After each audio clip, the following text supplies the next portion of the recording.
How are highway improvements made, and how do we pick the right solutions to drive them forward? The South Carolina Department of Transportation is implementing a 10-year plan to resurface and improve its roads and interstates, replace and reinforce bridges, and make traveling safer. Let's look at what's behind this planning process. SCDOT monitors how our major highways are operating with traffic cameras, traffic data, and monitoring software. When we identify increasing traffic and crashes or worsening conditions, we look at the causes of these congestion-related issues as part of a planning-level corridor study. The first step in a corridor study is to understand what's impacting the movement of people and goods along a roadway today and how it could be affected in the future.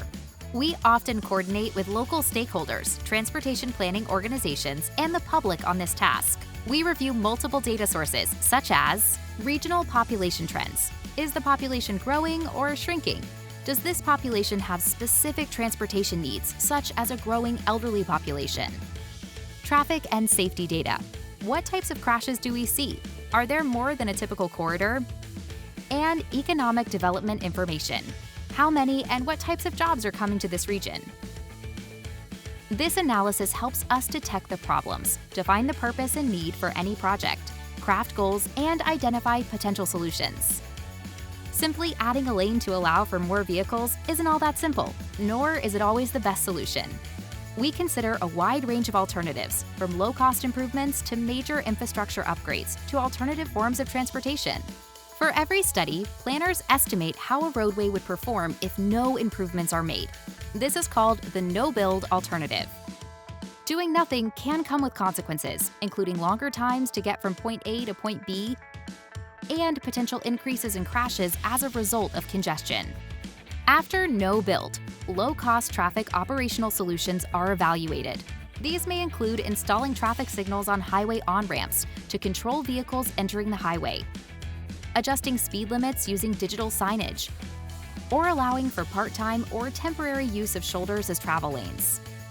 These tools can increase capacity and smooth traffic flow on major highways during rush hours, and may require minimal construction.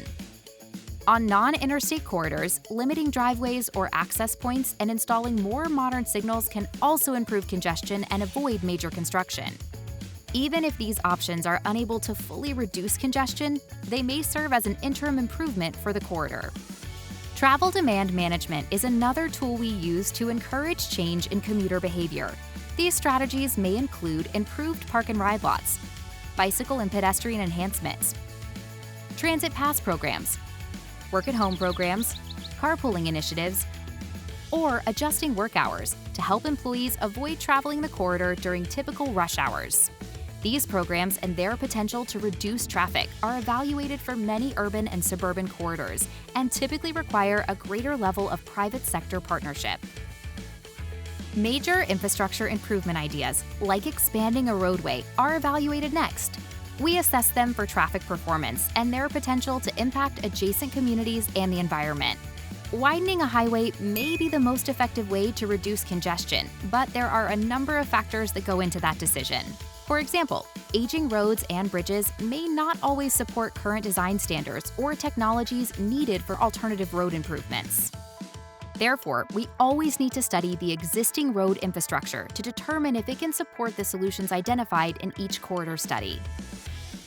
Our goal is to always find the right transportation solution to improve safety and traffic flow while minimizing impacts to local communities and the environment. If widening a congested corridor is undesirable or does not fully solve the traffic problem, then new roadways may be considered. Additional connections in a road system may provide a network that distributes traffic more evenly than other alternatives. Transportation technology is changing quickly. We often hear about self-driving cars and trucks, as well as ride-sharing services, and how they might affect congestion on our roads.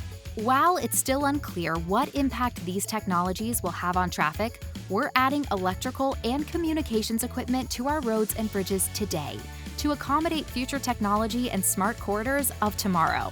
We're also exploring existing technology to improve traffic, including ITS, which can be used to manage lanes of traffic. With this technology, we can better manage congestion and help emergency responders reach crash sites, assist motorists, and clear the lanes as quickly and safely as possible. And with it, we can prepare for future corridor growth without adding more lanes. SCDOT and our partners are committed to considering all possible solutions to provide safe and efficient travel for people and goods in the state. As part of our 10-year plan, we're working on projects to improve roads in every South Carolina county and value your input. We encourage you to stay involved in our local transportation studies to play an active role in the development of solutions for your mobility.